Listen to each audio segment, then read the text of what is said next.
The consumer internet connects about 5 billion devices. Think about all the new business models that came about, all the changes in our lives. And now imagine we connect 50 billion devices to each other. Devices that run manufacturing floors, that run energy plants, that run healthcare systems. What kind of value can they create in the world? What kind of business models can happen through this? We need businesses to rethink their business models. You got to start looking differently at your consumer relationship, the way you price your products, the way you provide the services, and increasingly we see you don't pay for a product per se, but increasingly you pay for a service. You see increasing importance of these ecosystems that together start creating these tremendous new solutions that dramatically can improve people's lives.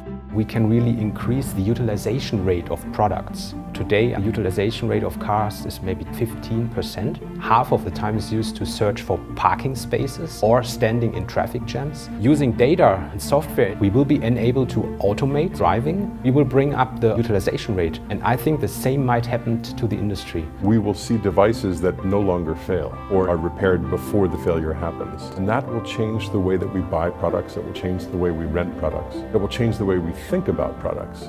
In the past, the focus was on automation of muscle work. In the future, software will really help us to automate knowledge work, to come up with better decisions, faster decisions. The skill set required for jobs in manufacturing will dramatically change. We would see far more white-collar workers in factories than what we have today. We will see many products being offered as services. Some people estimate that the industrial Internet of Things is as big as the entire US economy. Capturing that benefit, creating the right framework, engaging the right parties is essential so that at the end of the day, the benefits can outweigh the risks. There are some pretty significant questions that leaders within those organizations have. By coming together and sharing perspectives and understanding how others are thinking about these issues, they can collectively come up with better approaches to be able to create the enabling environment, as well as individually walk away with a more informed position to make individual decisions. The ability to rethink products and services, reinvent business models, and retrain and retool the workforce. Doing this and more will be important to make sure that this trend, the industrial Internet of Things, doesn't just deliver the business and economic advantage, but also the human advantage.